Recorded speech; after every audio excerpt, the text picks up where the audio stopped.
Captain Marcus Washington stood stunned in the crowded terminal as security dragged him away from his own cockpit. Passengers filmed while flight attendant Veronica Harding smirked, claiming he'd forged his pilot credentials. 20 years of spotless flying and now handcuffed because a white woman felt uncomfortable with a black man at the controls. Marcus had one call to make to someone whose voice would silence everything. When that call connected, Veronica's smile vanished. She had no idea who Marcus really was, or that her entire career was about to crash and burn. Who was on the other end of that life-changing call? Before we begin this shocking story, let us know where you're watching from in the comments, and if you believe in justice and equal treatment for everyone regardless of race, hit that like and subscribe button to stay updated on more powerful stories that expose the truth. Captain Marcus Washington arrived at Denver International Airport 3 hours before his scheduled departure to Boston, just as he had done for the past 15 years with Sky Nation Airlines.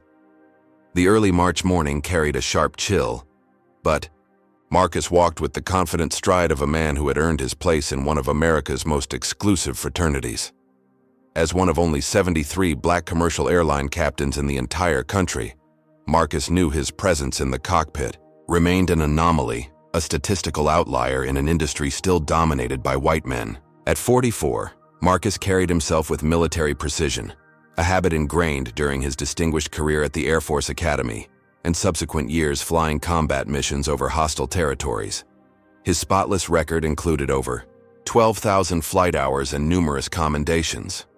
Passengers and crew alike usually felt an immediate sense of security knowing Captain Washington was at the controls. Today, however, something felt different as Marcus entered the crew lounge. His regular co-pilot, Frank Chen, had called in sick with a severe case of food poisoning. The scheduling department had assigned him a replacement named Ryan Miller, a younger white pilot who had been with Sky Nation for only 3 years. "Captain Washington, I'm Ryan Miller, your first officer today." The young man extended his hand with a friendly smile.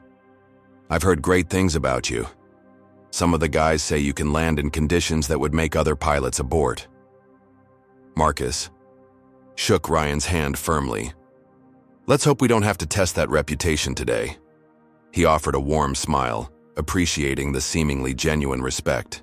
As they reviewed the flight plan for Sky Nation Flight 657, Marcus noticed flight attendant Veronica Harding entering the room. At 38, Veronica had been with the airline for over a decade, but Marcus had flown with her only twice before. Something about her demeanor had always struck him as cold, but he had attributed it to her general professionalism. During the pre-flight briefing, Marcus outlined his expectations and safety protocols as he always did. "We're looking at some potential weather across the Midwest, so I want everyone prepared for moderate turbulence about 90 minutes into the flight." Veronica immediately interrupted. "Are we sure that's the right route? I flew yesterday, and the northern corridor was completely clear." Marcus maintained his composure. "The forecast has changed since yesterday. The jet stream has shifted south." Veronica nodded but made eye contact only with Ryan, as if the information would be more accurate coming from him. Ryan seemed to notice the slight but said nothing. "Any other questions?" Marcus asked.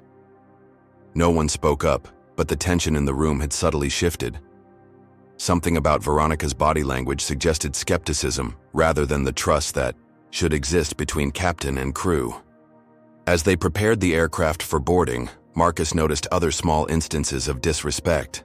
Veronica repeatedly directed operational questions to Ryan rather than to him, despite his captain's stripes clearly indicating who was in command. When the cabin crew brought coffee to the cockpit during preparations, Ryan received his exactly as requested, black with 1 sugar. Marcus's order of coffee with cream came black instead. "Sorry, I must have forgotten how you take it," Veronica said with a smile that didn't reach her eyes. "No problem," Marcus replied professionally, though this was the 3rd time she had forgotten his preference while remembering Ryan's perfectly. While checking the systems, Marcus overheard Veronica speaking to another flight attendant just outside the cockpit door. They didn't realize how their voices carried through the partially open door. "I always get uncomfortable when they put these affirmative action hires in the captain's seat," Veronica said in a hushed tone, It's like they care more about diversity photos for their annual report than passenger safety. The other flight, attendant's response was inaudible, but Veronica continued. I mean, I'm sure he's qualified on paper, but don't you wonder if they lowered the standards? Marcus felt the familiar weight he had carried throughout his career, the constant need to be twice as good, twice as professional, twice as perfect as his white counterparts. One mistake would not be seen as a human error, but as confirmation of incompetence, proof that he didn't belong. The weather in Denver deteriorated rapidly, causing a 90-minute delay for desing. The terminal grew crowded with frustrated passengers, and tension increased as connecting flights were missed. Marcus received several updates from dispatch, each requiring adjustments to their flight plan. As he worked through the revised calculations, his phone vibrated with a text from Harold Jenkins, his longtime mentor and the current CEO of Sky Nation. Marcus, be careful today. Hearing about trouble brewing. Watch your back. Marcus stared at the cryptic message, a sense of unease settling over him. In 20 years of flying, Harold had never sent him anything like this before. What exactly was he being warned about, and why today of all days? With the weather delay creating a backlog of departures, Marcus knew that once they were finally cleared, they would need to operate with maximum efficiency. Passenger patience was already wearing thin, and any further delays would only escalate tensions. He reviewed the new routing once more, noting that they would need to fly further south than originally planned to avoid a line of thunderstorms developing across the Midwest. The extra flight time would put some passengers dangerously close to missing even their rebooked connections in Boston. It was the kind of situation that required clear communication and solidarity among the crew. But as Marcus watched Veronica organizing the boarding papers with barely concealed contempt, each time she glanced toward the cockpit, he sensed that crew unity would be the least of his concerns on this flight. Boarding finally commenced nearly 2 hours behind schedule. Marcus stood at the cockpit door, greeting passengers with a reassuring smile as they entered the aircraft. Most returned his greeting, appreciative of seeing their captain taking a personal interest in their comfort, despite the delay. Veronica, stationed at the front galley, repeatedly undermined him in subtle ways. When an elderly couple expressed concern about the turbulence forecast, Veronica turned toward Ryan, who was checking an instrument panel just inside the cockpit. "Don't worry, our First Officer Miller is excellent in rough weather," she said, deliberately ignoring Marcus standing barely 3 feet away. "He'll make sure we avoid the worst of it." The implication was clear. The co-pilot, not the captain, would be the one ensuring their safety. Ryan looked uncomfortable, but said nothing to correct her mischaracterization. Another passenger, a businesswoman with platinum frequent flyer status, approached Marcus directly. "Captain, do you think we'll make up any time in the air? I have an important meeting in Boston." Before Marcus could answer, Veronica interjected. "Captain Washington's route today actually adds 20 minutes to our flight time, but perhaps that's more cautious given the conditions." Her tone suggested the decision was overly cautious rather than necessary, planting seeds of doubt about Marcus's judgment. The businesswoman glanced between them, picking up on the tension. "I'm sure the captain knows what he's doing," she said, though her confidence had visibly diminished. Marcus maintained his professional demeanor. "We'll do everything possible to make up time once we're at cruising altitude, ma'am. Safety remains our top priority, but I understand the importance of your schedule." As boarding continued, an older white man in first class did a double take upon seeing Marcus's captain insignia. "You're the captain?" he asked with unmistakable surprise. "Yes, sir, for 20 years now," Marcus replied evenly. The man seemed about to say something else when Veronica appeared. "Mr. Donaldson, can I get you settled with a pre-departure beverage? Captain Miller will have us on our way shortly." Marcus corrected her immediately. "I'm Captain Washington. Mr. Miller is our first officer today." "Oh, of course," Veronica said with a theatrical display of embarrassment. "I misspoke. How careless of me." But the damage was done. Mr. Donaldson was now openly staring at Marcus with suspicion, and nearby passengers had overheard the exchange. "Who's really flying this plane?" Marcus overheard the man mutter to his seatmate as he moved back toward the cockpit. During final preparations, Marcus discovered a discrepancy in the flight plan loaded into the aircraft's computer. Someone had altered his carefully calculated route, changing both altitude assignments and waypoints. These modifications would have taken them directly through the weather system he had specifically planned to avoid. Marcus immediately checked the system logs. The changes had been made using Veronica's crew tablet login credentials just 20 minutes earlier, while he had been greeting passengers. When the last passenger was seated, Marcus pulled Veronica aside in the galley. "Ms. Harding, would you explain why you accessed and modified our flight plan without authorization?" Veronica's expression remained neutral. "I simply reviewed it, Captain. If changes were made, it must have been a system error. I was just looking out for passenger safety, making sure we weren't taking an unnecessarily long route. Modifying a captain's flight plan without discussion isn't looking out for safety. It's a serious breach of protocol and potentially dangerous." Ryan had stepped into the galley during this exchange and looked shocked. "The flight plan was altered? I didn't catch that during my system check."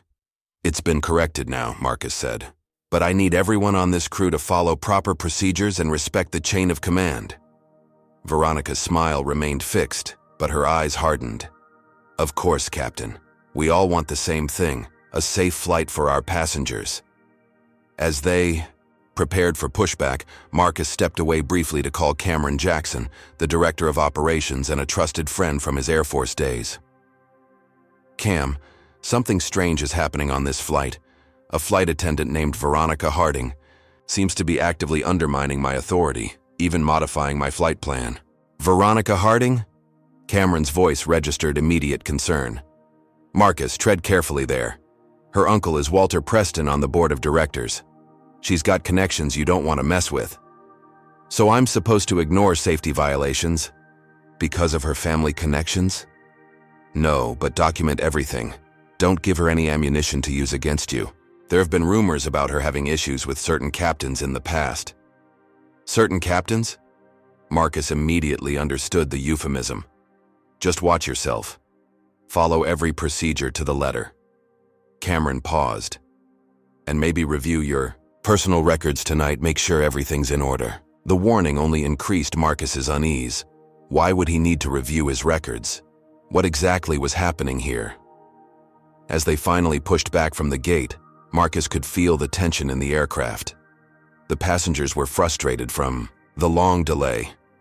And now there was an invisible current of distrust flowing through the cabin, carefully cultivated by a flight attendant who seemed determined to undermine him at every turn. Have you ever experienced someone deliberately undermining your authority at work? Comment number 1 if you've been in a situation where a colleague tried to make you look incompetent because of your race or gender. Hit that like button if you believe workplace discrimination should be taken seriously, and subscribe to our channel for more stories about overcoming injustice. But what could possibly happen next at 30,000 feet that would escalate this situation from uncomfortable to dangerous?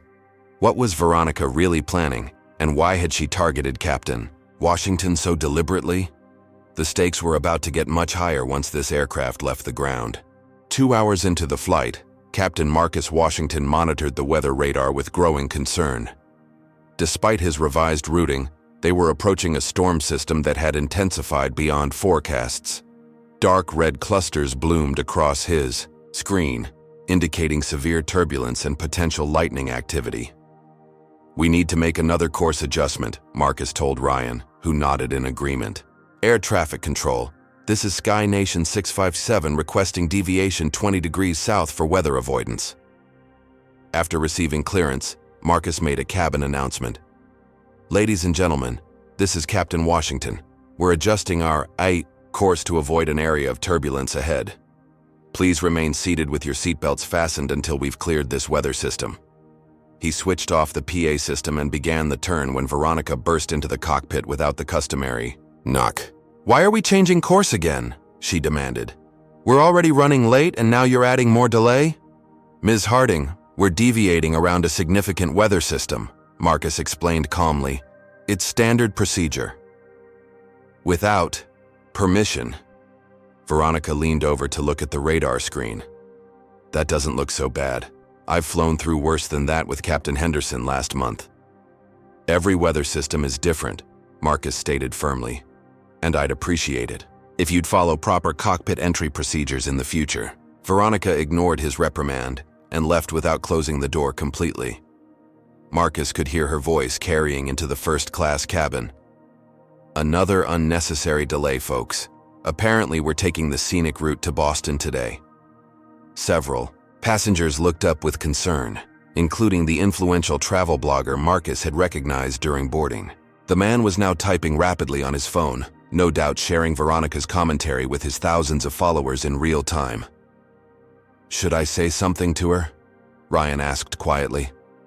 "Let's focus on flying the aircraft," Marcus replied, his jaw tight. "That's our primary responsibility." As they navigated around the weather system, the aircraft encountered moderate turbulence despite their cautious routing. The seatbelt sign had remained on, but several chimes from the cabin indicated passenger call buttons being pressed. Suddenly, a priority call came from the rear of the aircraft. "Captain, we have a medical situation in row 26, came the voice of Zoe, another flight attendant. Elderly male passenger experiencing chest pains and difficulty breathing. "Any medical professionals on board?" Marcus asked while already beginning to calculate their nearest diversion airport. "A nurse is assisting now," Zoe reported. "She's asking if we have additional medical equipment beyond the standard kit." "Tell her we can patch through to MedLink for physician consultation," Marcus replied, referring to the airline's emergency medical service. "Ryan, let's identify our closest suitable airport while we assess the passenger's condition." Marcus maintained perfect control of the aircraft through the turbulence while simultaneously coordinating the medical response. He patched the nurse through to a ground-based physician and prepared for a potential emergency landing at Cleveland Hopkins International Airport. After tense minutes, the nurse reported improvement in the passenger's condition following administration of oxygen and aspirin from the medical kit. The ground physician advised continuing to Boston with monitoring, as diversion might actually delay advanced medical care given their current position. Throughout this dual crisis of weather and medical emergency, Marcus demonstrated exceptional command presence, never raising his voice yet ensuring every necessary action was taken promptly. The passengers in the know about the medical situation had witnessed true professional excellence. But as the situation stabilized, Veronica was already reshaping the narrative. Marcus overheard her speaking to passengers in the first-class cabin as she served them drinks. "Such a shame the poor man had his episode right when we hit that rough air. If we'd stayed on our original routing instead of adding all these detours, we might have missed that turbulence entirely." The implication was clear. Marcus's decision to deviate had somehow caused or worsened the medical emergency. It was a preposterous connection, but Marcus could see it landing with several passengers who nodded in apparent agreement. The travel blogger, whose name badge identified him as Scott Winters, Adventure Travel Summit Keynote, was capturing everything, occasionally shooting video of the cockpit door and the ongoing service. Ryan finally spoke up when Veronica entered the cockpit with their mid-flight meal trays. "That was inappropriate, what you said to the passengers. The captain's routing decision had nothing to do with that gentleman's condition. And you know." Veronica's smile remained pleasant, but her eyes flashed warning. "I'm just making conversation, First Officer Miller. Passengers appreciate transparency about what's happening on their flight." She leaned closer to Ryan. "Besides, between us, wouldn't you have taken the northern route today? The one that wouldn't have put us through that rough patch?" Before Ryan could answer, Veronica continued softly. "Your performance review is coming up next month, isn't it? Captain Rodriguez speaks very highly of your potential. Would be a shame if anything derailed your track to the left seat." The veiled threat hung in the air. Ryan's face flushed, but he stayed silent as Veronica left the cockpit. He looked at Marcus with a mixture of shame and apology. "She's been doing this the entire flight," Marcus said. "Don't let her drag you into it." "I should have said something sooner," Ryan admitted. "I'm sorry." Marcus nodded in acknowledgement but felt increasingly isolated. The flight had become a battleground where each decision he made was being weaponized against him. Even when he had potentially saved a man's life while skillfully navigating dangerous weather, The narrative was being twisted to paint him as incompetent or even dangerous. As they finally cleared the weather system and the flight smoothed out, Marcus checked his phone during a brief authorized break and found another cryptic text message. "Watch your back. Evidence being manufactured." The warning sent a chill down his spine. What evidence could possibly be manufactured against him? His flying had been textbook perfect despite the challenges. His credentials and qualifications were impeccable. Yet something told him this flight was merely the opening move in a game someone intended for him to lose. As Sky Nation Flight 657 began its descent into Boston Logan International Airport, Captain Marcus Washington completed his pre-landing checks with meticulous precision. Despite the turbulent flight, both literally and figuratively, the approach was textbook perfect, with clear skies and minimal crosswind. "Boston approach, Sky Nation 657 descending through 10,000 feet for runway 22L, Marcus radioed, his voice calm and professional. In the cabin, passengers had largely settled after the earlier excitement. The elderly passenger who had experienced chest pains was now stable, thanks to Marcus's swift coordination of medical resources. Most travelers were simply relieved to be arriving after the weather delays. While Ryan configured the aircraft for landing, Veronica Harding made her move. She slipped into the front galley and removed something from her personal bag, a flight manual page with calculations that appeared to have been hastily and incorrectly completed. The handwriting was a reasonable facsimile of Marcus's, but just different enough to suggest carelessness or incompetence. She had prepared this forgery carefully over several weeks, using samples of Marcus's writing from crew logbooks. With practiced theatricality, Veronica gasped loudly enough for the first-class passengers to hear. "Oh my God," she exclaimed, staring at the paper with exaggerated shock. "Is everything all right?" asked the businesswoman from earlier, now concerned by the flight attendant's apparent distress. Veronica lowered her voice to a dramatic stage whisper. "I've just discovered something concerning, very concerning. I shouldn't say more right now, but..." She glanced meaningfully toward the cockpit. The implication hung in the air like a toxic cloud. Several passengers exchanged worried glances as Veronica hurried to the rear galley, ostensibly to make a phone call. In reality, she was contacting her uncle, board member Walter Preston, as well as ground operations at Logan, to report a serious safety concern regarding Captain Washington. By the time Marcus executed a perfect touchdown on runway 22L, the trap was already set. As the aircraft taxied to the gate, Marcus noticed unusual activity on the ramp. 3 ground security vehicles were positioned near their arrival gate, along with what appeared to be several airline management personnel. "Sky Nation 657, proceed. To Gate C-17, security personnel will meet your aircraft," came the unusual instruction from ground control. "Any reason for the security presence?" Marcus asked, immediate concern in his voice. "Not provided to us, Captain. Just follow standard taxi procedures." As they pulled into the gate, Marcus saw additional uniformed personnel waiting in the jet bridge. Something was very wrong. When the engines were shut down and passengers prepared to deplane, the cabin door opened to reveal 2 airport security officers and Sky Nation's Boston station manager. "Captain Washington," the station manager called out stiffly, "please step out here immediately." Marcus emerged from the cockpit maintaining his professional demeanor, despite the knot forming in his stomach. Before he could speak, Veronica stepped forward dramatically. "That's him," she declared loudly, ensuring passengers could hear. "I've discovered evidence that Captain Washington falsified his route calculations, and possibly his credentials. I believe he endangered this entire flight and everyone on it." The accusation, made publicly in front of deplaning passengers, sent a shockwave through the cabin. Phones immediately came out, recording the unfolding scene. Marcus stood stunned as security officers approached him. "Ms. Harding has provided documentation that raises serious concerns," the station manager stated. "We need you to come with us immediately for questioning." "What documentation?" Marcus demanded. "I've done nothing improper whatsoever." Veronica held up the forged flight calculation sheet. "This routing would have taken us directly through the storm center we barely avoided, and when I checked the signature against the company records, it doesn't fully match your credential verification forms."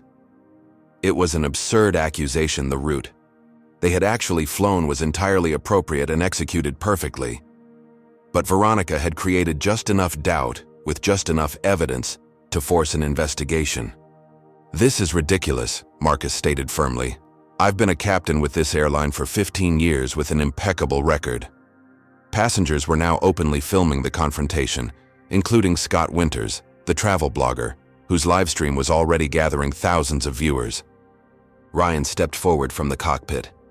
"There's been a mistake. Captain Washington's performance was exemplary throughout this flight.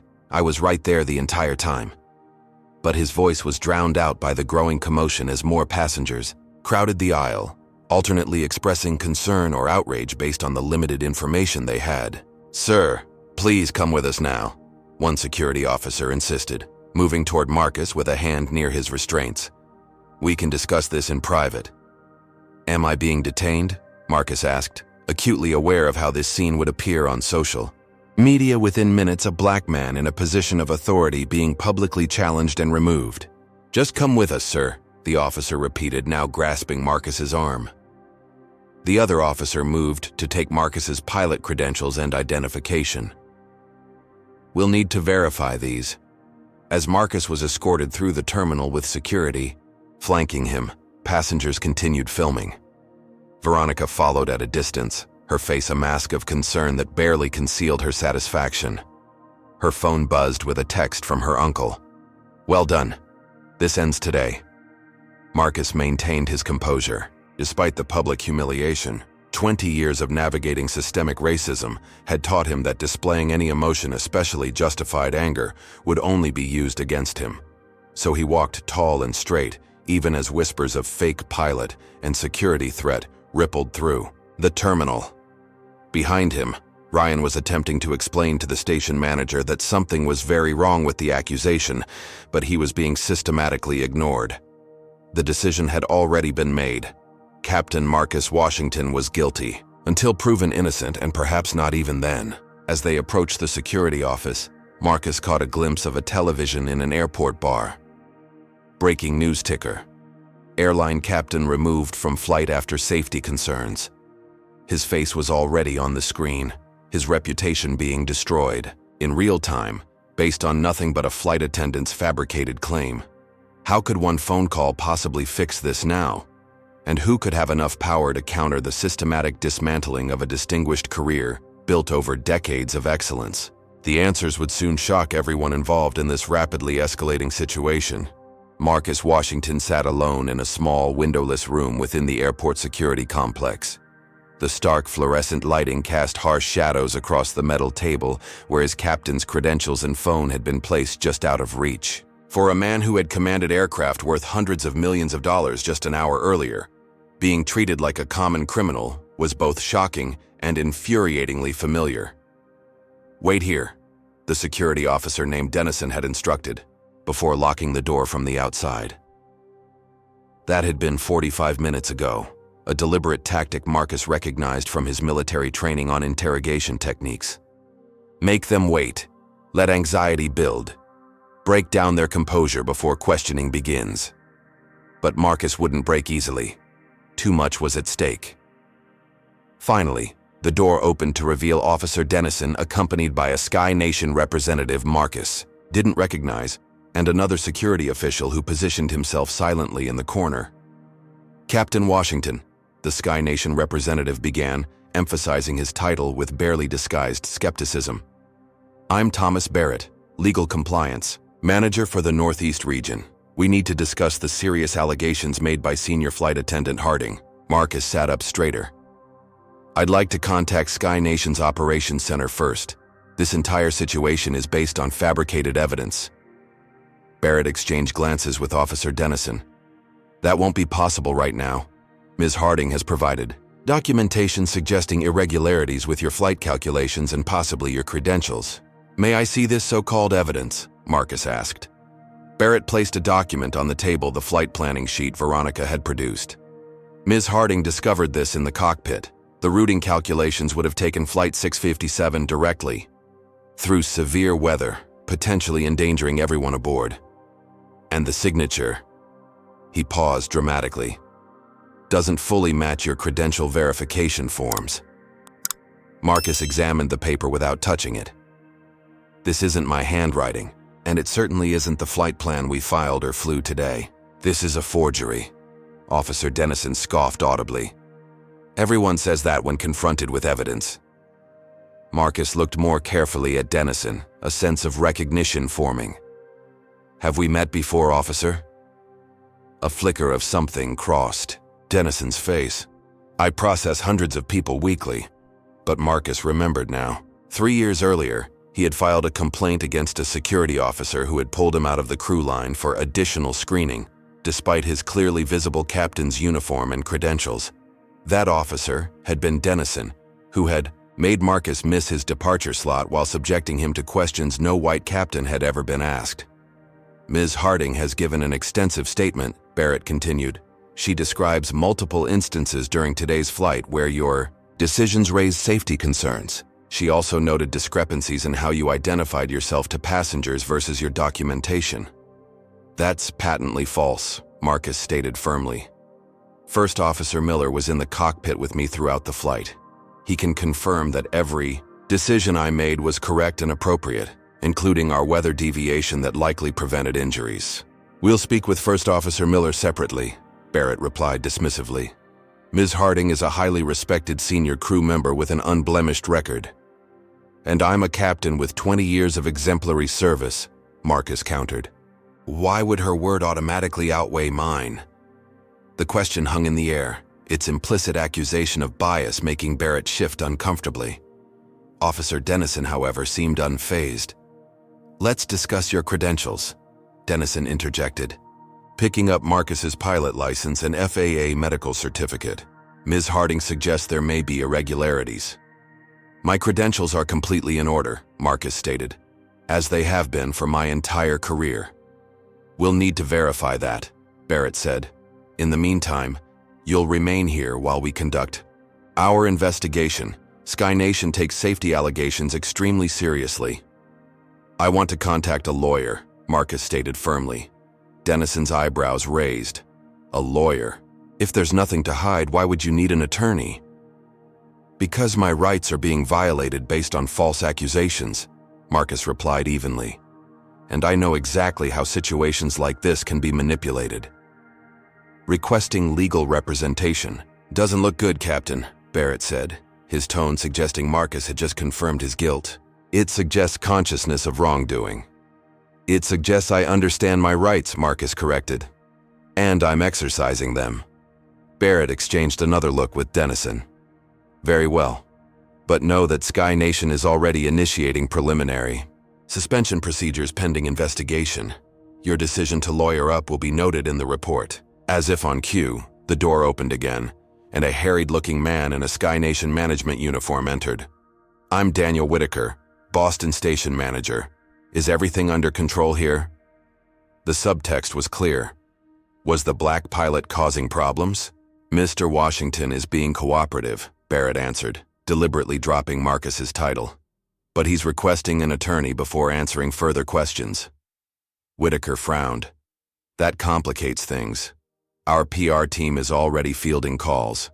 The incident is trending on social media. Incident? Marcus asked. You mean the false accusation and public humiliation of a senior captain based on fabricated evidence? Whitaker barely glanced at Marcus. We need to issue a statement immediately.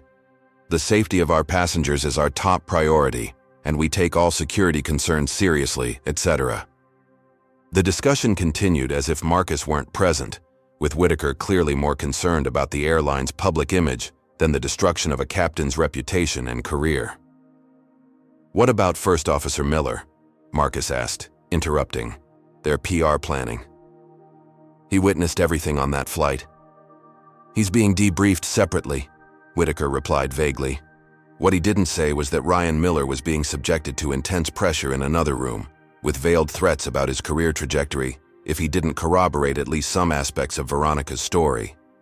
Young pilots with families and mortgages were particularly vulnerable to such tactics.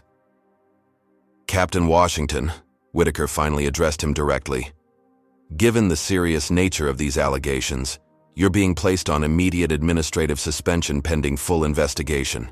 You'll need to surrender your company ID and secure credentials now." "On what grounds?" Marcus demanded. "You haven't even completed a basic investigation." "It's standard procedure when safety allegations are made," Barrett interjected smoothly. "Nothing personal, but it was personal. Deeply, intentionally personal." Marcus recognized the pattern that had played out countless times throughout his career, and the careers of other black professionals who dared to succeed in spaces traditionally reserved for white men. As the suspension paperwork was placed before him, Marcus made a critical decision. He would sign nothing and say nothing further without representation, but he would request one phone call not to family or even to a lawyer, but to someone whose voice could cut through this entire charade. "Before I consider signing anything, I'm entitled to a phone call," Marcus stated firmly. Officer Dennison looked to Barrett, who nodded reluctantly. "One call, supervised." "I'll need privacy for this call," Marcus insisted. "It's to my attorney." A half-truth that served his purpose. 5 minutes, Dennison conceded, clearly unhappy with the request. "And we'll be right outside." When they finally left him alone with his phone, Marcus didn't hesitate. He didn't call the airline's operations center or the pilots' union or even his family. Instead, he dialed a number few would recognize, one he hadn't used in nearly 5 years, but had memorized for situations where all other options had failed. Have you ever been in a situation where you were misjudged based solely on your appearance or background? Comment number 1, if you've ever been unfairly accused of something you didn't do because of prejudice. Hit that like button if you believe in standing up for yourself, even when the system is stacked against you. And subscribe to our channel for more stories of courage in the face of injustice. But who could Marcus possibly call that would have the power to overcome such a coordinated attack on his career and reputation? What connection from his past could possibly save him now? And how far would Veronica and her allies go to destroy him once they realized he wasn't surrendering quietly? The phone rang 3 times as Marcus Washington waited, acutely aware that his entire career and reputation hung in the balance. A lifetime of excellence, reduced to this moment. "Richardson," answered a commanding voice.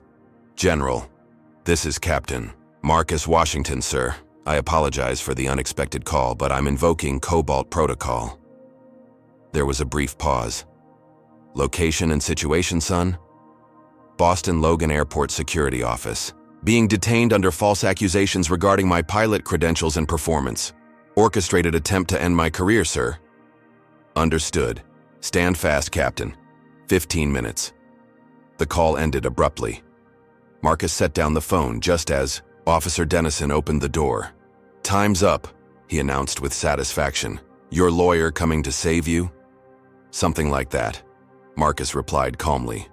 What Officer Dennison couldn't know was that the man Marcus had just called wasn't an attorney. General James Richardson was the current chairman of the Joint Chiefs of Staff, the highest-ranking and most senior military officer in the United States Armed Forces, and the principal military advisor to the president. Few people knew that. 12 years earlier, then Major Marcus Washington had been temporarily assigned to fly a classified mission over Afghanistan when their aircraft was hit by enemy fire. With exceptional skill, Marcus had managed a perilous landing in hostile territory. Then, with their extraction delayed by weather, he had led a defensive operation that saved the lives of everyone aboard, including then Colonel Richardson. The said mission remained classified, but the bond forged between the two men was unbreakable. The Cobalt Protocol was their private arrangement for an emergency where one needed the other's help without bureaucratic delays. In all these years, Marcus had never invoked it until today. Exactly 14 minutes after the call, Barrett's phone rang. The change in his expression as he listened to the caller told Marcus everything he needed to know. "Yes, sir." "Yes." "He's here." "No, sir, I wasn't aware of his background." "Yes, sir, immediately." Barrett ended the call looking pale. "That was the FAA regional administrator. They're sending representatives immediately and—" He swallowed hard. The chairman of the Joint Chiefs of Staff's office also called them directly about this matter. Dennison looked stunned. "The Joint Chiefs? What the hell is going on?" I have no idea, Barrett admitted, his earlier confidence evaporating. But we've been instructed to return Captain Washington's credentials immediately and treat this as a top priority national security matter. Within minutes, the atmosphere in the detention room transformed completely. Marcus's belongings were returned with awkward apologies. Whitaker, the station manager, reappeared with a completely different demeanor. Captain Washington, there appears to have been a serious misunderstanding. We deeply regret any inconvenience. Inconvenience? Marcus repeated coldly. You publicly removed me from my aircraft based on fabricated evidence, detained me without cause, threatened my career, and damaged my reputation. That's considerably more than an inconvenience, Mr. Whitaker. Before Whitaker could respond, the door opened to admit two stern-faced FAA officials and a military aide in full-dress uniform. Captain Washington? The aide addressed him directly. General Richardson sends his regards. These FAA officials will be conducting an immediate investigation into today's events. The general has requested you remain in Boston until this matter is resolved. A hotel suite has been arranged for you. The military aide handed Marcus a card with a direct line to the general's office. For any further issues, sir. The security, officers and airline representatives who had been so dismissive of Marcus minutes earlier now stood awkwardly silent, aware that they had severely misjudged the man they'd been mistreating. Ms. Veronica Harding needs to be interviewed as part of this investigation, Marcus stated firmly. She deliberately fabricated evidence and made false accusations. Ms. Harding will be located and interviewed immediately, one FAA official confirmed, along with all crew members from your flight. Word of Marcus's sudden reversal of fortune spread quickly. Veronica was enjoying a celebratory drink with several sympathetic crew members when she received an urgent call from her uncle. What the hell did you do? Preston demanded without preamble. Do you have any idea who Washington is connected to? What are you talking about? Veronica asked, her triumph fading. Everything went according to plan. Until he made one phone call to the chairman of the Joint Chiefs of Staff, Preston hissed. The FAA is crawling all over this now, and they're looking for you specifically. Veronica felt the blood drain from her face. That's impossible. He's just a diversity hire. There's no way he has those kinds of connections. Well, he does. Get back to the airport immediately and stick to the story that you genuinely believed there were irregularities. Claim it was a good faith report, not a deliberate fabrication. I'll see what I can do from my end. As Veronica rushed back to the airport, Marcus was being escorted to a luxury hotel suite in downtown Boston. The military aide remained respectfully at his side. The general wishes to express his personal regret that you experienced this situation, sir. He's initiated inquiries at several levels. Please thank the general for his quick response, Marcus replied. His intervention was perfectly timed. Once alone in his suite, Marcus finally allowed himself a moment to process the day's events. The relief of his immediate vindication was tempered by the knowledge that someone had orchestrated a sophisticated attempt to destroy his career. This wasn't just Veronica acting alone. The coordination suggested a deeper conspiracy. He tried, calling Ryan Miller but received no answer. Was the young first officer still being pressured by Sky Nation management? Or had he already sided with the stronger political forces within the airline? Marcus began methodically documenting everything that had happened during the flight, creating a detailed timeline with specific instances of Veronica's behavior. As he worked, he realized he needed his backup documentation, his personnel file, credentials history, and flight records that he kept securely at home for exactly this type of situation. He called his neighbor in Denver to check on his house and was disturbed to learn troubling news. Marcus, someone broke into your place today, his neighbor reported. I called the police when I saw the door ajar, but whoever did it was already gone. They tossed your home office pretty thoroughly. A chill ran down Marcus's spine. The timing couldn't be coincidental. Whoever was behind this attack on his career had anticipated he might have evidence to defend himself and had moved to eliminate it. Did the police take a report? Marcus asked. They did, but honestly they didn't seem too concerned. Called it routine burglary. Marcus thanked his neighbor and immediately called hotel security to request additional measures for his suite. Then he contacted the Boston FBI field office to report the suspicious timing of the break-in, coinciding with the false accusations. A quick check of the hotel's security cameras revealed that the hall monitoring system outside his room had mysteriously malfunctioned for a 20-minute period shortly after his arrival, a clear indication that whoever was targeting him had extensive resources and connections. As night fell over Boston, Marcus realized this was far from over. He had survived the initial ambush thanks to his connection to General Richardson, but his opponents were already regrouping. They had underestimated him once. They wouldn't make that mistake again.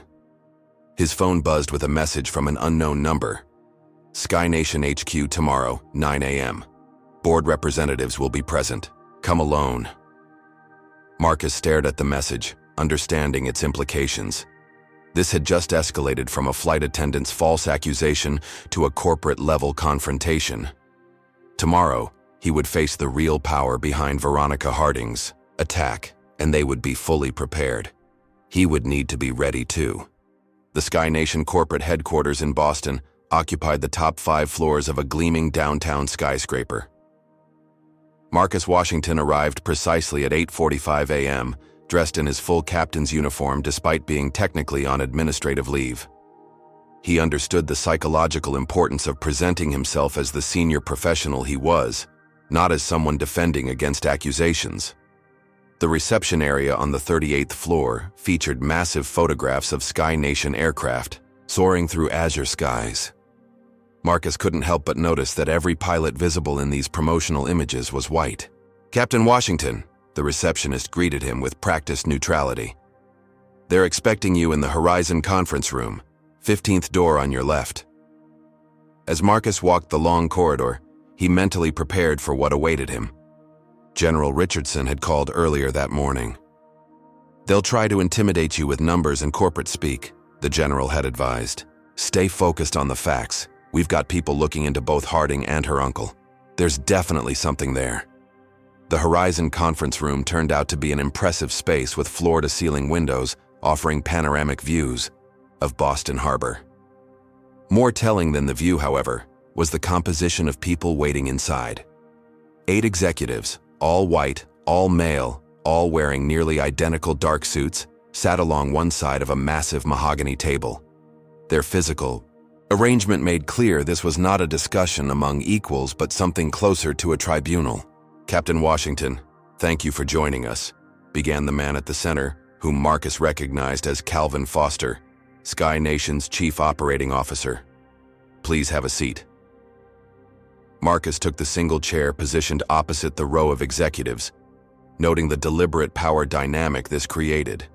"I understand there was some confusion yesterday regarding Flight 657, Foster continued with corporate understatement. "We're here to clarify the situation." "Is confusion how you characterize the fabrication of evidence against a senior captain and his public removal from an aircraft based on false accusations?" Marcus asked calmly. Foster's smile tightened. "We're still gathering facts, Captain. Ms. Harding has provided her perspective on the events, which raised legitimate safety concerns that required immediate action. And has First Officer Miller provided his perspective?" Marcus inquired. He was in the cockpit throughout the flight and witnessed Ms. Harding's behavior firsthand. A brief exchange of glances among the executives told Marcus that Ryan had, indeed, given testimony, and it likely hadn't aligned with Veronica's version. "We've spoken with First Officer Miller," another executive confirmed without elaborating. "We're considering all available information, including the fact that Ms. Harding deliberately forged flight documentation to support her false claims?" Marcus pressed. "That's a serious accusation, Captain," Foster replied. "Ms. Harding is a valued employee with 12 years of exemplary service. And I'm a captain with 20 years of exemplary service, numerous commendations, and an unblemished safety record," Marcus countered. Yet her word was immediately accepted over mine. "I wonder why that might be." The unspoken question hung in the air. No one seemed eager to address the obvious racial component of the situation. A large screen at the end of the conference room flickered to life, revealing the face of Walter Preston, Sky Nation board member and Veronica Harding's uncle, joining remotely. "Gentlemen, I apologize for not being there in person," Preston began without acknowledging Marcus directly. I've reviewed the preliminary reports regarding yesterday's incident. Preston was in his 60s, with silver hair and the confident demeanor of someone accustomed to wielding power without challenge. While I appreciate Captain Washington's service, this situation raises concerns that cannot be ignored. Perhaps an administrative leave would be appropriate while we conduct a thorough review. Administrative leave based on what evidence, Mr. Preston? Marcus asked directly. The forged document Ms. Harding produced has already been proven fraudulent by FAA investigators. Preston's expression hardened. There are broader concerns about judgment and compatibility with Sky Nation's operational culture, Captain. This isn't solely about yesterday's flight. Please elaborate on these broader concerns, Marcus requested, maintaining his professional tone while internally noting the coded language often used to push out minority employees. Instead of answering directly, Preston changed tactics.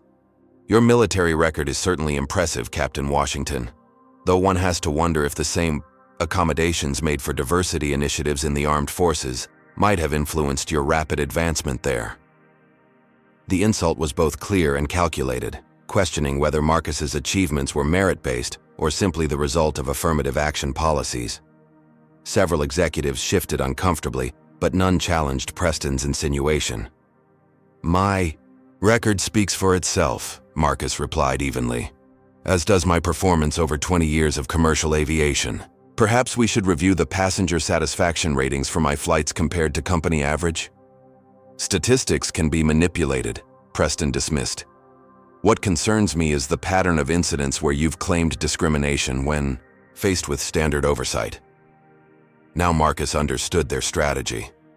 They were constructing a narrative painting him as someone who played the race card to avoid legitimate scrutiny. It was a classic tactic he'd seen throughout his career, designed to place him on the defensive. Please identify these incidents specifically, Marcus challenged. I'd like to address each one. Foster interjected before Preston could respond. We're getting off track. The purpose of today's meeting is to determine next steps regarding Flight 657. Our suggestion of administrative leave with pay is quite generous under the circumstances. Generous? Marcus repeated. You're suggesting I accept punishment for allegations already proven false. It's standard procedure, not punishment, another executive insisted. Marcus decided to change tactics. I've taken the liberty of compiling some interesting statistics about Sky Nation, he said, removing a folder from his briefcase. In the past 5 years, 7 black pilots have been pushed out of the airline following disciplinary actions or performance concerns. In each case, the initial complaints came from the same group of flight attendants, including Ms. Harding. The executives exchanged uneasy glances as Marcus continued. Additionally, despite Sky Nation's public commitments to diversity, the percentage of black pilots has actually decreased over the past decade, while increasing industry-wide at your competitors. Preston's face had reddened on the video screen. Where did you obtain this information? These are internal personnel matters. I've been building these statistics for years, Mr. Preston. Black aviation professionals tend to share information about which airlines genuinely support diversity and which merely pay lip service to it. Before Preston could respond, the conference room door opened, and a young black woman in a Sky Nation flight attendant uniform entered tentatively. I apologize for interrupting, she said. I was told to deliver these documents to Captain Washington immediately. All eyes turned to the newcomer as she handed Marcus a sealed envelope. No one had authorized this interruption, and the confusion among the executives was evident. Thank you, Ms. Marcus read her name tag. Ms. Williams. Zoe Williams, sir. She confirmed with a subtle nod that conveyed much more than mere courtesy. As she turned to leave, she whispered, Check your email right away. The interruption had broken the momentum of Preston's attack. Marcus seized the opportunity to reset the conversation. Gentlemen, let me be clear. I will not accept administrative leave or any other punitive measure based on false accusations. The FAA is already investigating Ms. Harding's actions, and I've filed formal complaints regarding yesterday's events. Are you threatening this airline, Captain? Preston demanded. I'm stating facts, Mr. Preston. Facts supported by evidence, unlike the accusations against me.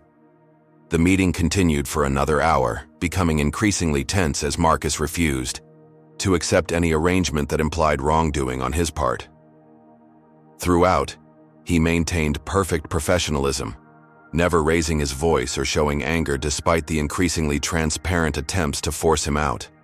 When the executives finally called for a break, Marcus checked his email as Zoe had suggested. There, he found a message from an anonymous address containing a trove of internal Sky Nation documents, including a list titled Pilot Retention Priority that clearly categorized aviators by race, with troubling notations next to the names of minority pilots. More damning still were email exchanges between Veronica Harding and other flight attendants discussing strategies for documenting concerns about specific black pilots to create paper trails for eventual termination.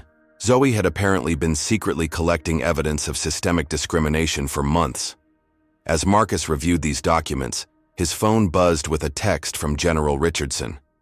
Preston's financials show interesting connections to pilot training schools that have been sued for discrimination. Keep pressing. Reinforcements coming. When the executives reconvened, expecting to continue wearing down Marcus's resistance, they found him transformed. No longer just defending himself, he was now armed with evidence of a systemic problem that extended far beyond his individual case. The power dynamic in the room had shifted, though none of the executives yet realized just how dramatically the tables had turned. The luxury hotel suite that served as Marcus Washington's temporary command center was becoming crowded. What had begun as a simple meeting with Zoe Williams to discuss her evidence had evolved into something far more significant, an informal coalition of minority Sky Nation employees who had individually been suffering in silence, now united by Marcus's stand against the system. "I never thought I'd actually meet you in person," admitted Jamal Turner, a maintenance supervisor who had been repeatedly passed over for promotion despite perfect evaluations. "You're kind of a legend among black aviation professionals." "I'm just a pilot trying to do my job," Marcus replied modestly, though he recognized the responsibility that came with his visibility. Zoe Williams, the young flight attendant who had risked her career to help him, was methodically organizing digital evidence on her laptop. At 28, she radiated a quiet determination that reminded Marcus of himself 20 years earlier. "Veronica didn't just target you, Captain," Zoe explained. "I've documented 6 other black pilots who were forced out after she filed complaints against them. It's always the same pattern. She claims safety concerns or unprofessional behavior, creates just enough documentation to trigger an investigation, and then the airline's review process does the rest.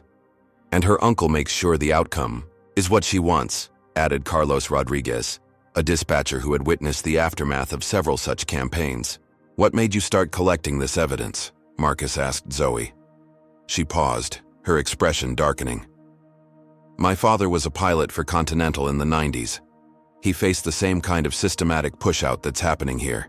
He fought it alone and lost everything: job, reputation, eventually even his health. I promised myself I'd never stand by and watch it happen to someone else."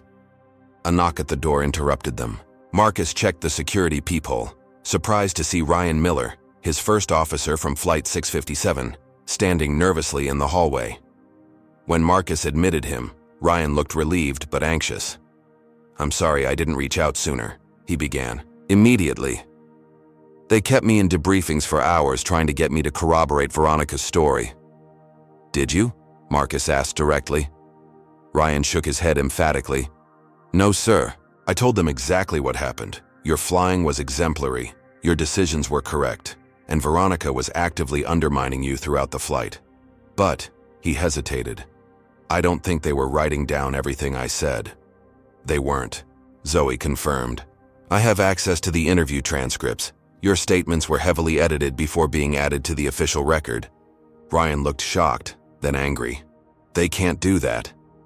"They've been doing it for years," Carlos responded. "This isn't new, it's just never been documented before." Marcus studied Ryan thoughtfully. "You're taking a risk by being here." "Why?" Ryan straightened his posture. "Because what happened was wrong, sir. I was raised to stand up for what's right, but on that flight I froze. I let Veronica bulldoze you because I was afraid for my own career. I won't make that mistake again." Marcus nodded appreciatively. Allyship from white colleagues was rare and valuable in these situations. Thank you, Ryan. Your testimony could be crucial. As the evening progressed, more Sky Nation employees arrived, some in person, others joining virtually.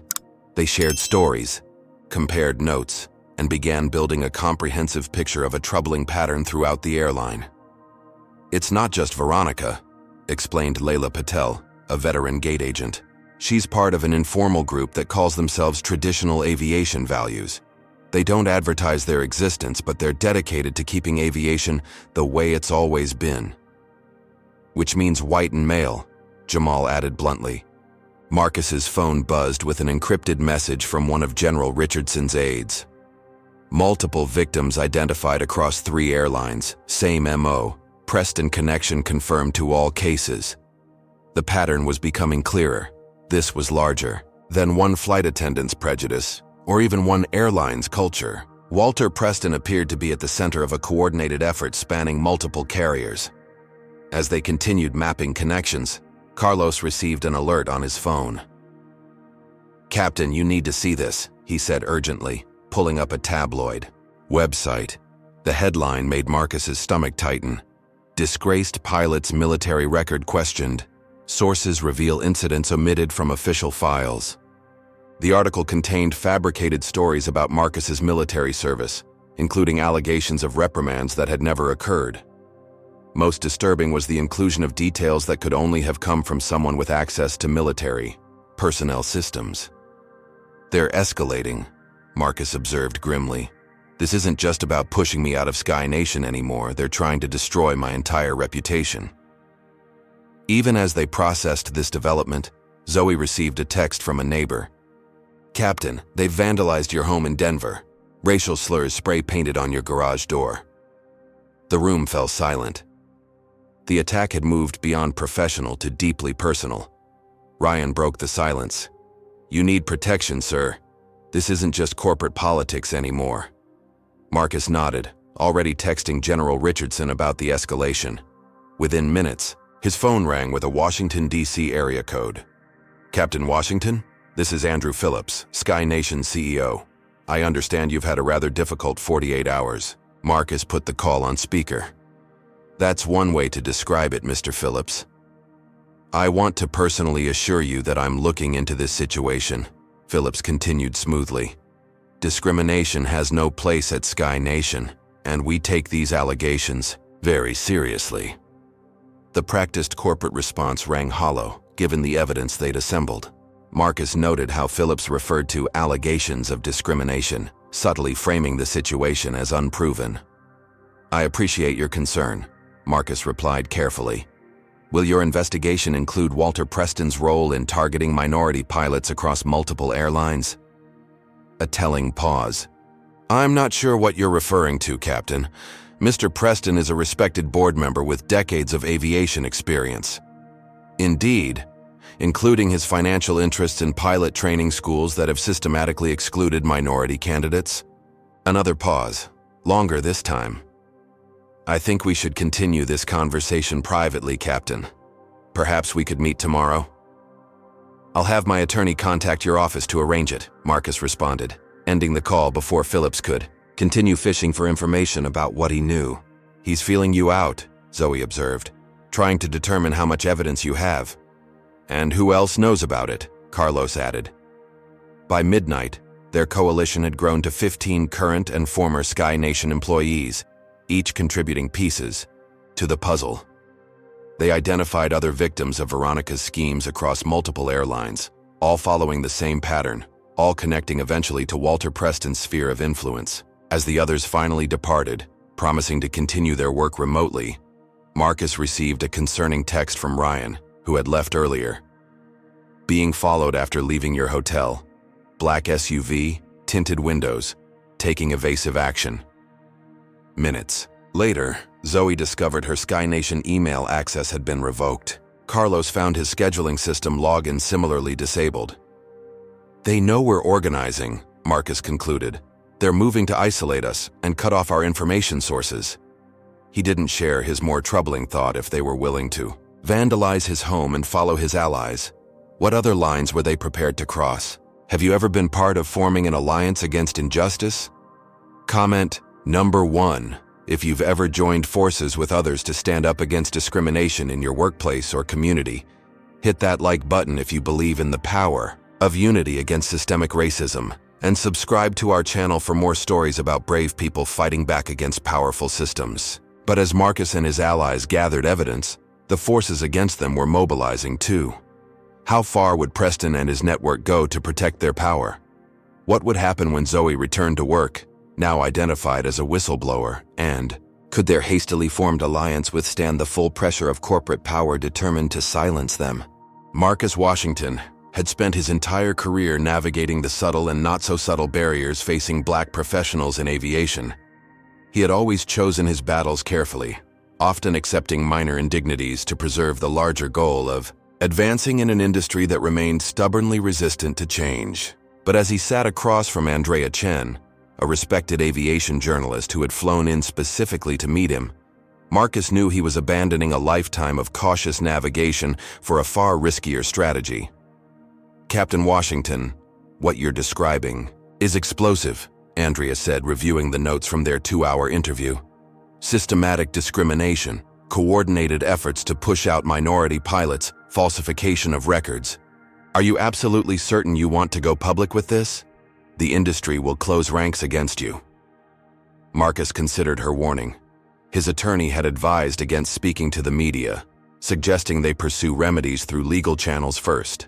But the vandalism of his home and the surveillance of his allies had convinced him they couldn't afford to wait for the slow grinding of legal processes. Ms. Chen, this isn't just about saving my career anymore. There are pilots who've already lost their livelihoods because of this system.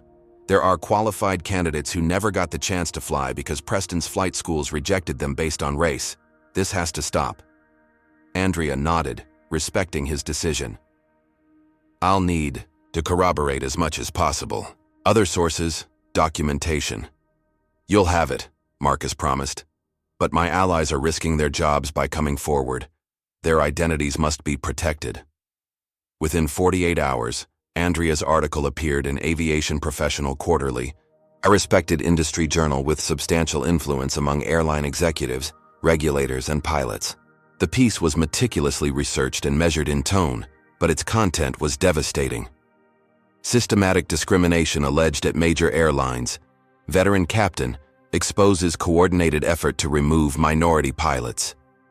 The article detailed the pattern of targeted harassment, the role of Veronica Harding and her uncle Walter Preston, and the broader implications for the industry. It included anonymized testimonies from other victims and statistics showing the declining representation of black pilots at airlines where Preston had influence. The story exploded beyond aviation circles. Major news outlets picked it up, placing a spotlight on an industry that had largely avoided scrutiny of its diversity practices. Social media amplified the conversation, with hashtags like Flying While Black trending nationally. Sky Nation's initial response was corporate damage control. Their PR department issued a carefully worded statement. Sky Nation Airlines takes allegations of discrimination extremely seriously. We are conducting a thorough investigation into the concerns raised by Captain Washington.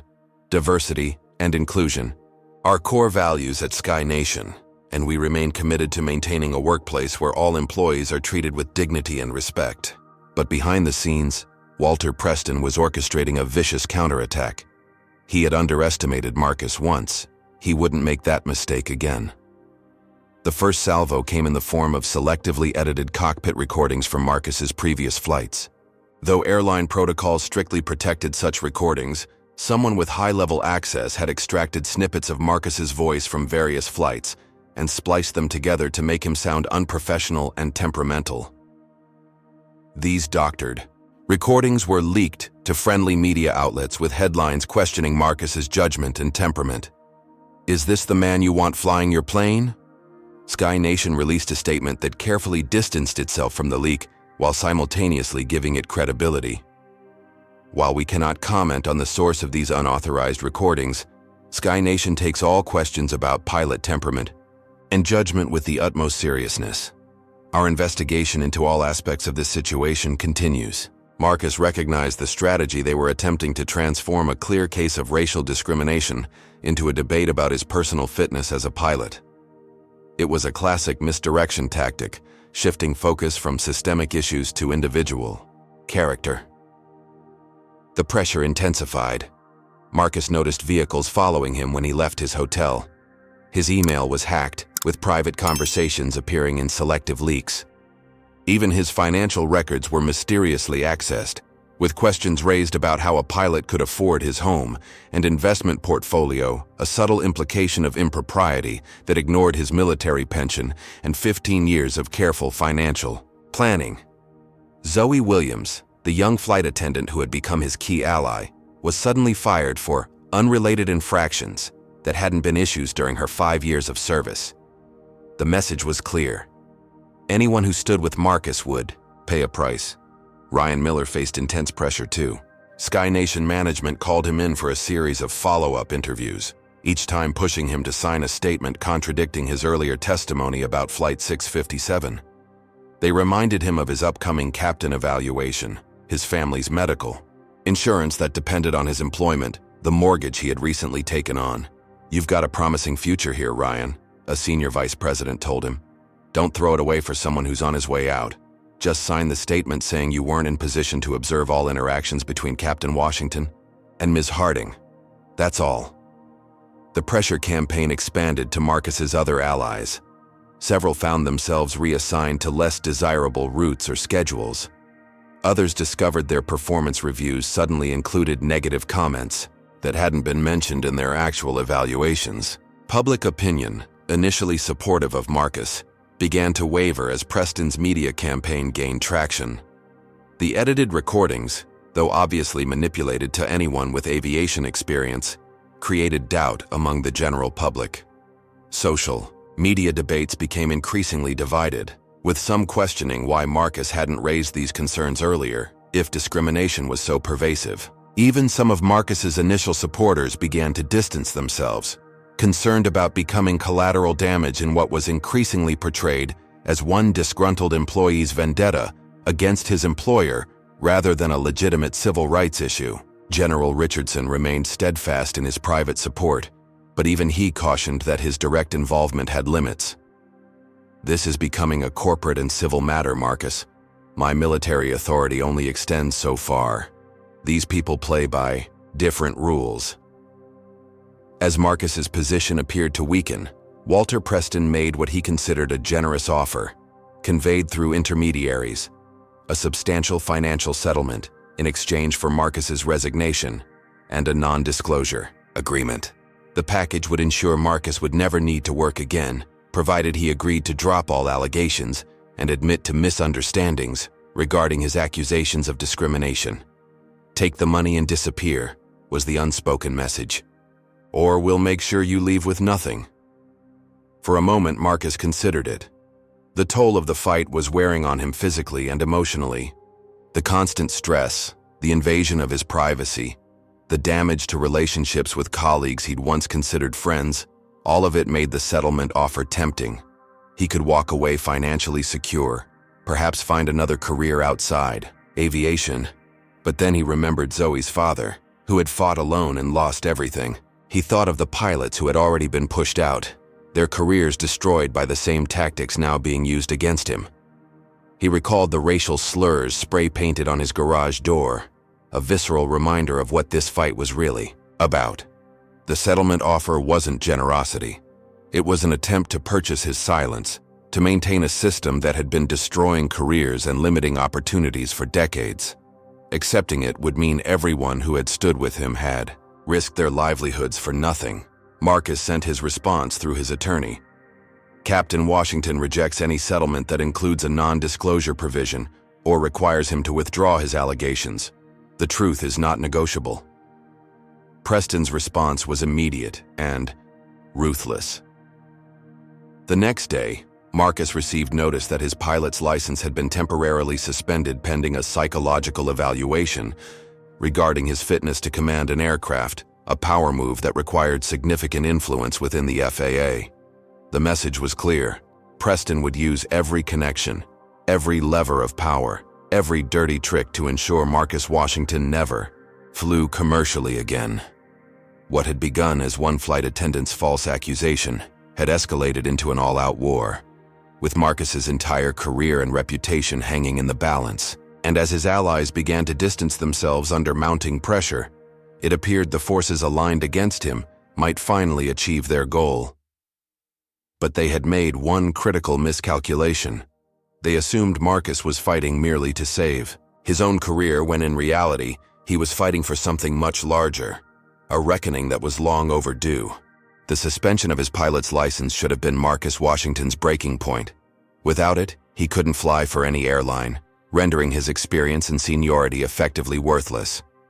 The psychological evaluation order was particularly insidious, a common tactic used against whistleblowers in various industries, designed to discredit them by suggesting mental instability. Yet instead of crushing his spirit, this latest attack only reinforced Marcus's determination. He had expected escalation. Now he knew exactly how far Preston and his allies would go.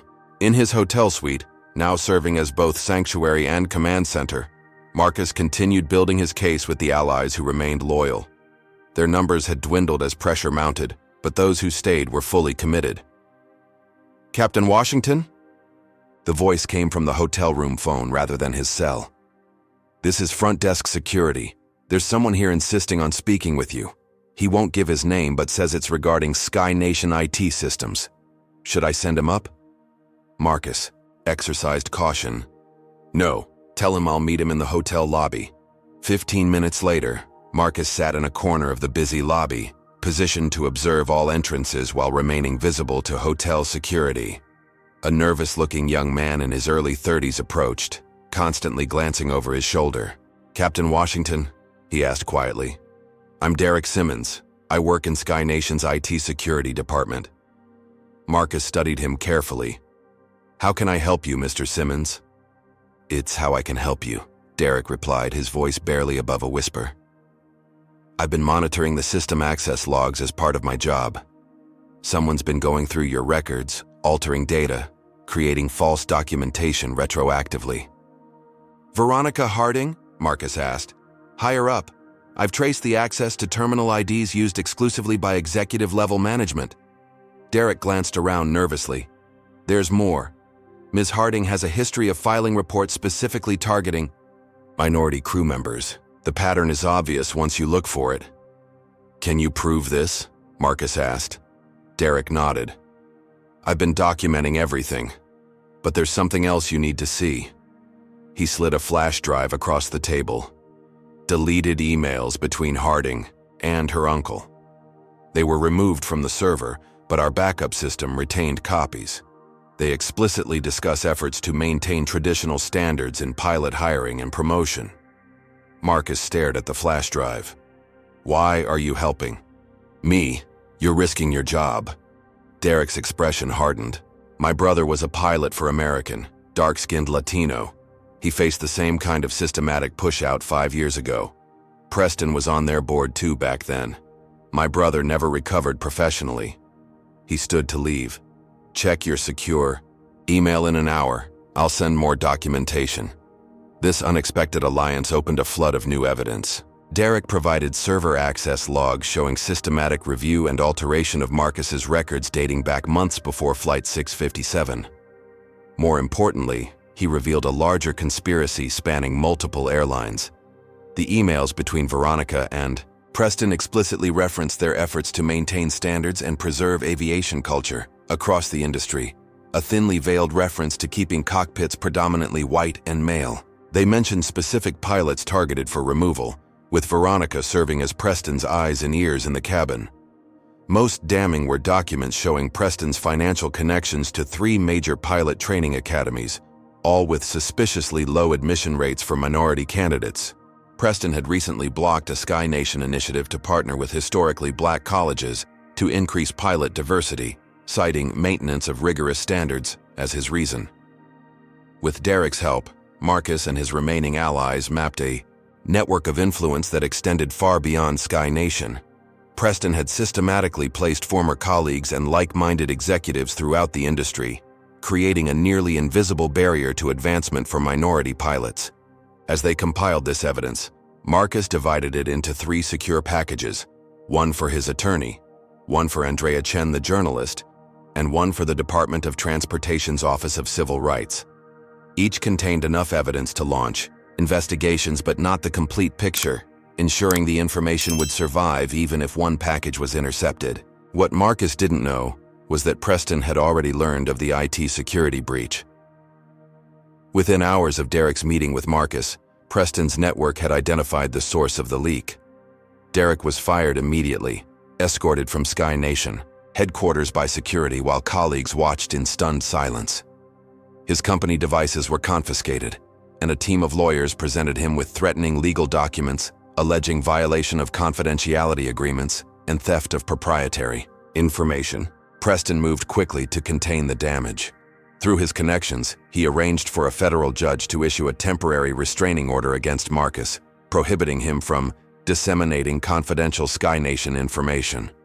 The order was delivered to Marcus's hotel, along with papers threatening prosecution under various computer fraud and corporate espionage statutes. Simultaneously, Sky Nation's legal department sent cease and desist letters to Andrea Chen and her publication, claiming her previous article contained false and defamatory information and threatening ruinous litigation if she published any follow-up pieces.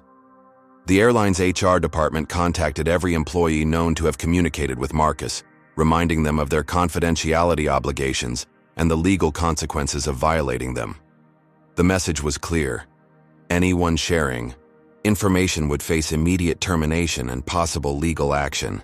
Most distressing to Marcus was the notification that his pilot's license suspension had been extended, with the evaluation requirements expanded to include additional psychiatric assessments. The FAA letter, clearly influenced by Preston's connections, cited concerns about judgment and decision-making capacity under pressure. That evening, as Marcus reviewed the legal threats with his attorney, he received a series of text messages from his allies. Zoe had been served with legal papers at her home. Ryan Miller had been placed on administrative leave pending investigation of documentation irregularities. Carlos from dispatch had found his access cards deactivated when he arrived for his shift. One by one, Preston was neutralizing everyone connected to Marcus's case. The evidence they had gathered, while compelling, would be useless if no one remained willing or able to testify about it. Marcus's attorney delivered the harsh reality. They're using their corporate resources to bury you in legal proceedings. Even with pro bono representation, you're facing years of litigation. Most of your witnesses are being intimidated into silence. Without them, documents alone won't be enough. For the first time since this ordeal began, Marcus felt the full weight of what he was up against. It wasn't just one airline or one executive. It was an entrenched system with decades of practice in protecting itself. Preston had the resources to drag legal proceedings out indefinitely, depleting Marcus's finances and resolve. As night fell over Boston, Marcus stood at his hotel window, looking out at the city lights. His allies were being picked off one by one. His professional credentials were under attack. Legal threats mounted daily. The system was closing ranks, demonstrating exactly why discrimination had persisted for so long in the industry. No one could withstand the combined pressure of corporate power, regulatory influence, and legal intimidation.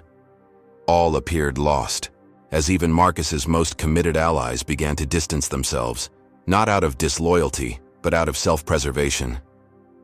Families needed to be supported, mortgages paid, careers salvaged from the wreckage of Preston's retribution campaign. Marcus Washington, who had navigated hostile airspace in military combat zones, now found himself in a different kind of battle zone, one where the enemies were invisible, the rules constantly changing, and victories seemingly impossible. But as he had learned during his military career, sometimes the moment when defeat seems most certain is precisely when one must execute the most audacious strategy. And Marcus had been developing such a strategy from the moment he realized the true scope of what he was fighting against. Tomorrow would determine whether that strategy would lead to total defeat or an unprecedented victory that could transform the industry forever. The morning of the final hearing arrived with the weight of inevitability. Sky Nation had scheduled what they termed a conclusive review of Captain Marcus Washington's case, ostensibly to determine his future with the airline. In reality, everyone involved understood this was to be the formal execution of his career, the carefully orchestrated termination of a pilot who had dared to challenge the system. The corporate headquarters gleamed in the morning sun as Marcus arrived, dressed impeccably in his full captain's uniform despite his suspended status. The security guards eyed him with a mixture of curiosity and wariness as he presented his credentials. They had clearly been briefed about him. "Captain Washington," the receptionist greeted him with professional detachment. "The boardroom is prepared for your hearing.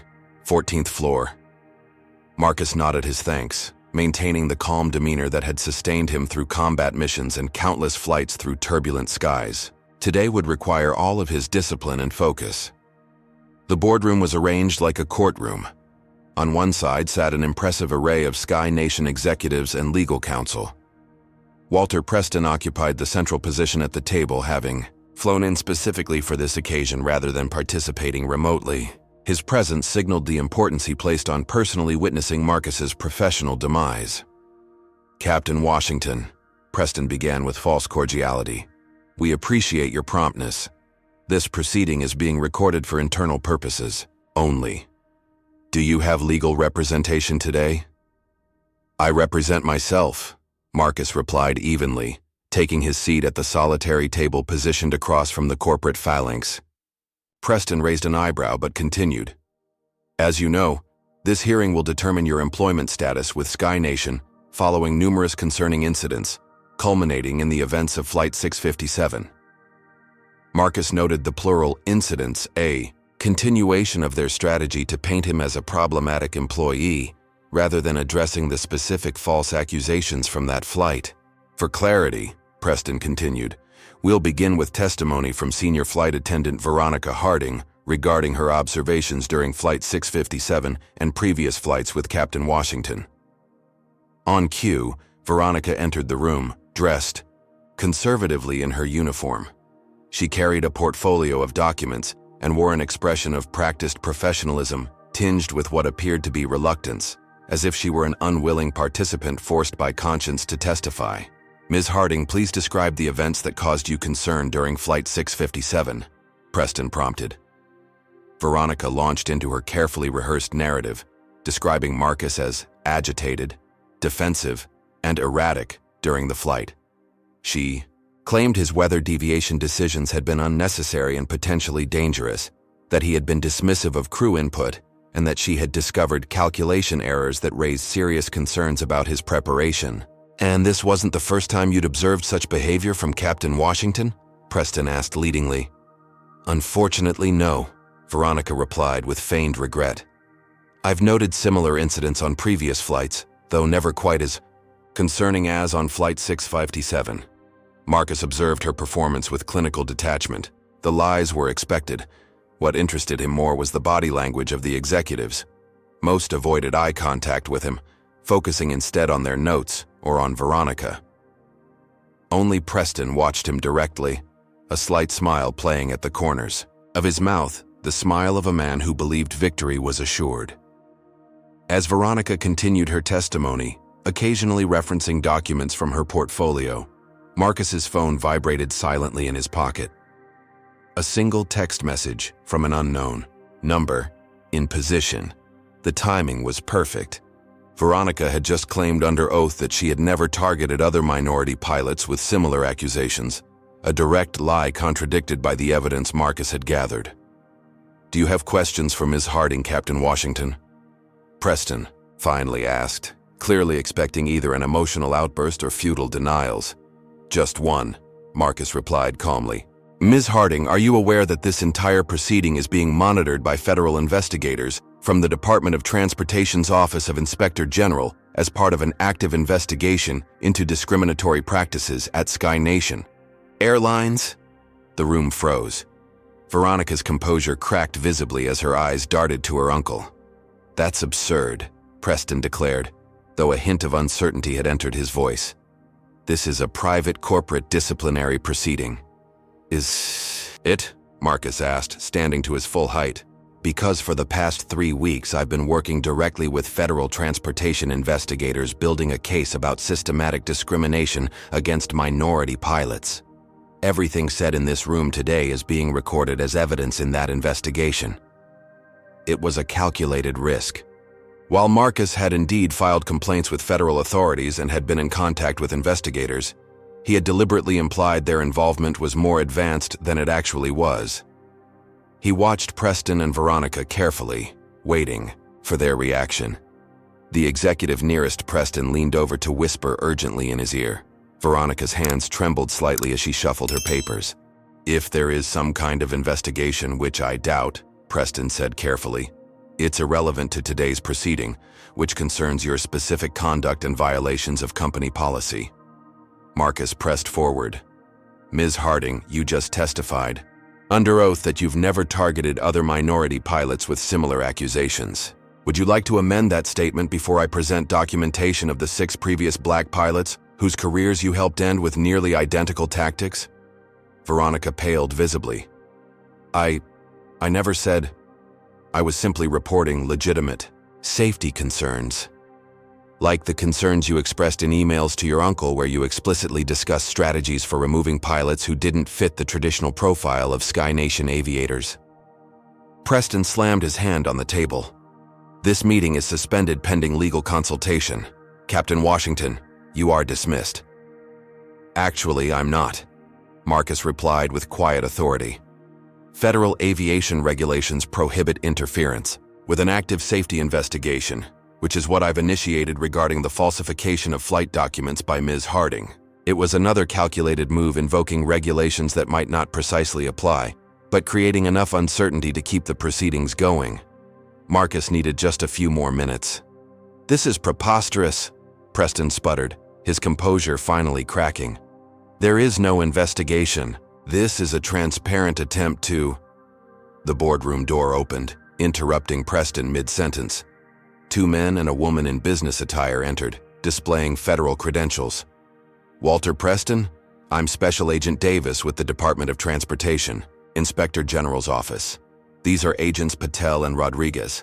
We're here as part of an ongoing investigation into allegations of discriminatory practices and safety protocol violations at Sky Nation Airlines." The timing couldn't have been more perfect. Marcus had indeed filed formal complaints weeks earlier, but hadn't known if or when investigators would respond. His gambit in the meeting had been designed to unsettle Veronica and Preston enough to reveal something incriminating before any actual intervention. The arrival of federal agents now transformed his strategy from desperate bluff to masterstroke. Preston's face flushed crimson. "This is a private corporate matter. You have no jurisdiction here." "Actually, we do," Agent Davis replied evenly. "Airlines operate under federal certificates and are subject to federal civil rights laws. We have warrants to seize specific records related to pilot evaluation and disciplinary procedures." As he spoke, additional agents entered with document boxes and digital forensic equipment. The Sky Nation executives looked to their legal counsel in panic while Veronica appeared on the verge of collapse.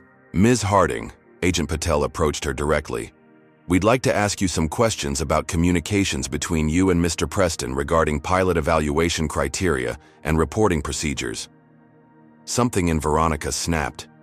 Perhaps it was the pressure of the moment, or the sudden realization that she might face federal charges for evidence tampering and false reporting.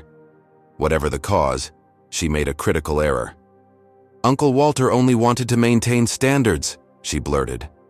"He said the quality of pilots had declined since they started pushing diversity quotas. We were just protecting the industry's traditions." The room fell silent. Preston stared at his niece in disbelief, while Marcus carefully controlled his expression. Veronica had just confessed to the conspiracy in front of federal agents and a room full of witnesses. Preston moved quickly to damage control. "My niece is clearly distressed and confused. Any conversations we had were about legitimate safety and performance standards, not race or gender." "Then you won't mind us reviewing your communications," Agent Rodriguez replied, producing a specific warrant for Preston's company devices and accounts. Preston's hand moved subtly toward his suit jacket pocket, where his phone was visible. Agent Davis noticed immediately. "Please don't touch your phone, Mr. Preston. Attempting to delete evidence would constitute obstruction." As federal agents began the process of securing documents and devices, chaos erupted in the boardroom. Executives huddled with legal counsel. Veronica began sobbing quietly, and Preston's face alternated between rage and calculation as he sought some way to salvage the situation. In the midst of this chaos, Veronica made her final play: desperation, driving her to self-preservation. "It was all his idea," she said loudly, pointing at her uncle. "He told me which pilots to target. He said it was for the good of the airline. I was just following orders from a board member." Preston's face contorted with fury. "You treacherous little—" He caught himself, aware of the federal agents documenting every word.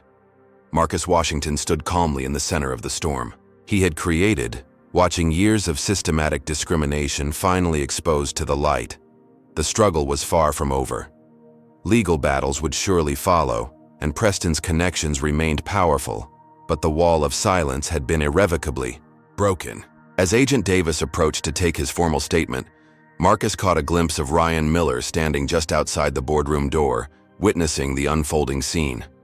Their eyes met briefly, and Ryan gave a slight nod of respect, a silent acknowledgement of the courage it had taken to stand against a system designed to crush individual resistance. Whatever happened next, nothing in commercial aviation would be quite the same again. 3 months later, Captain Marcus Washington stood in the cockpit of SkyNation Flight 1023, completing his pre-flight checks with the same meticulous attention to detail that had characterized his 20-year career. Outside the flight deck, windows, ground crews prepared the Boeing 787 for its journey from Boston to San Francisco, while inside the cabin, passengers settled into their seats unaware of the historic significance of this particular departure. This was Marcus's first flight as captain since the events surrounding Flight 657, an ordeal that had transformed not just his own career, but the landscape of commercial aviation itself. "External power connected, APU starting," reported first Officer Ryan Miller, who had specifically requested assignment as Marcus's co-pilot for this flight. The young pilot had emerged as an unlikely but steadfast ally throughout the turbulent aftermath of their shared experience. "Thank you, Ryan," Marcus acknowledged, his voice carrying the same quiet confidence it always had, despite all he had endured.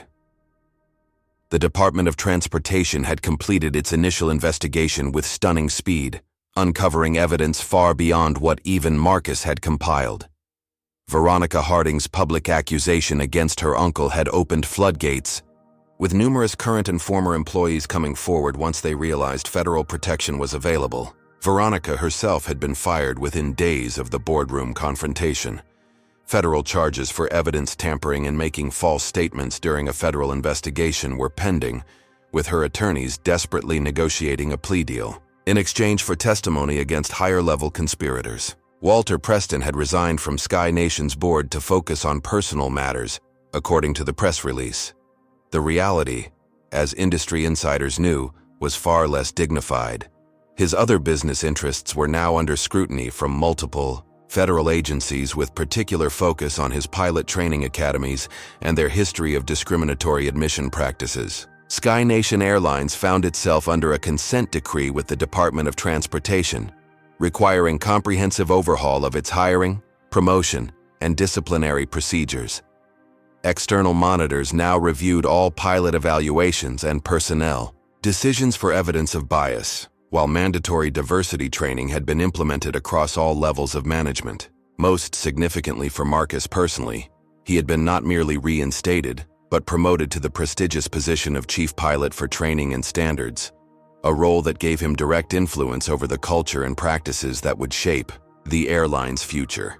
"Captain Washington," came a voice from the cabin doorway. A flight attendant he didn't recognize stood with perfect posture, her uniform crisp and name tag reading, "Christine Taylor." "Yes, Ms. Taylor?" Marcus responded.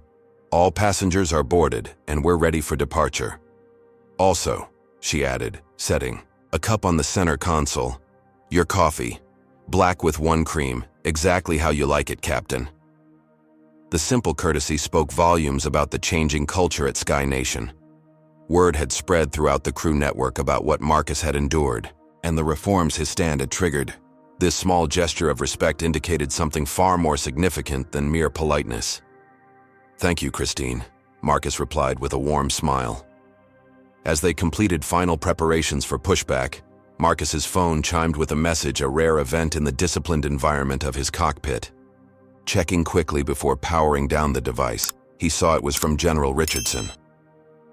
"Congratulations on your return to the skies, Captain. The President has signed the executive order establishing the Transportation Equity Commission. Your appointment as aviation sector representative will be announced next week. Well done, son." Marcus felt a surge of pride tinged with humility.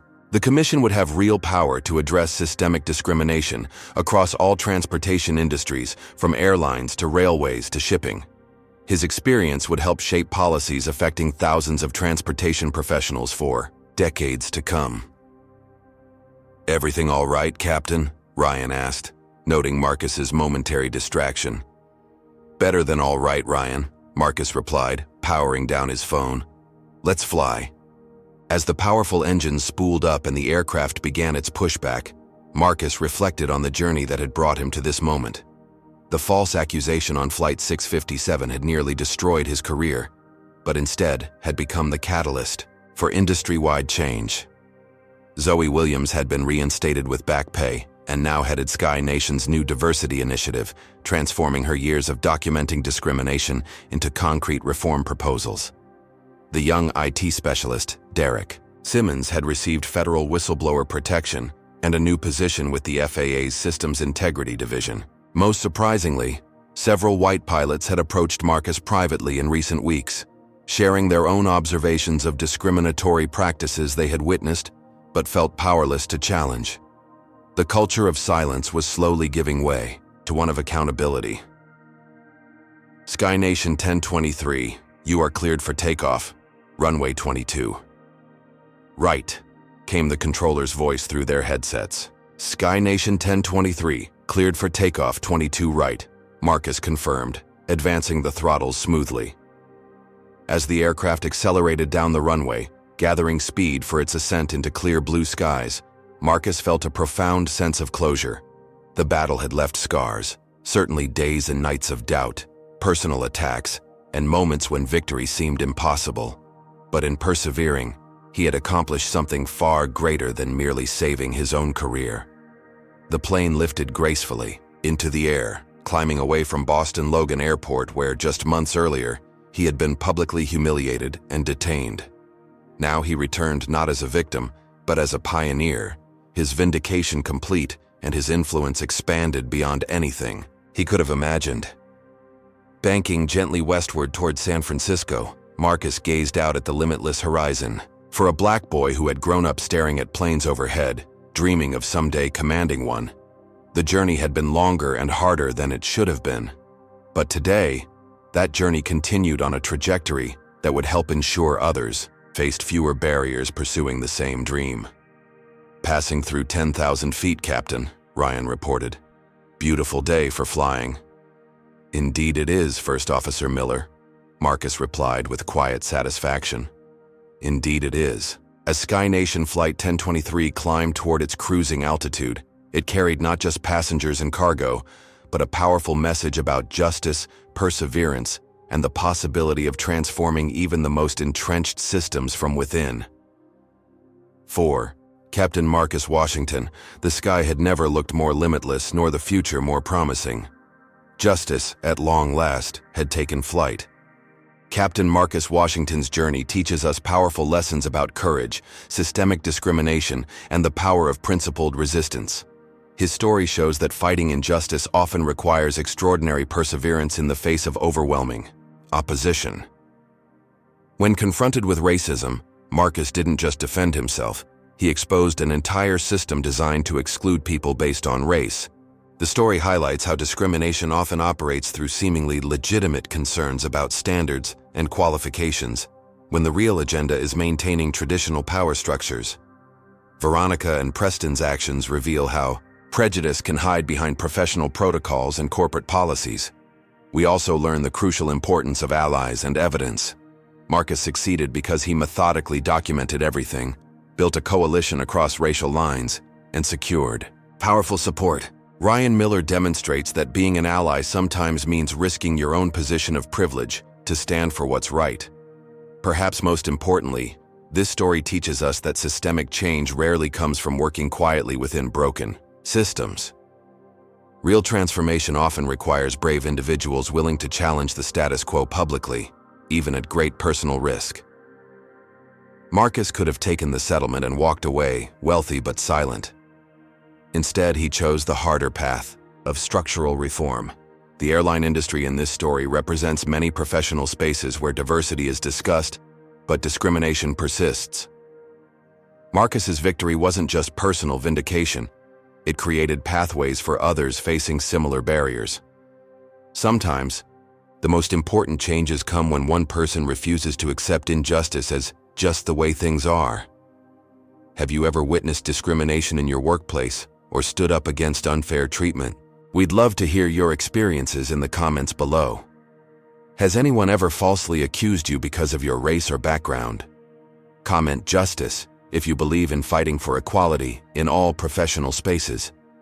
If this story moved you or made you think differently about workplace discrimination, please hit that like button and subscribe to our channel for more powerful stories about overcoming injustice. Share this video with someone who needs encouragement to stand up for what's right.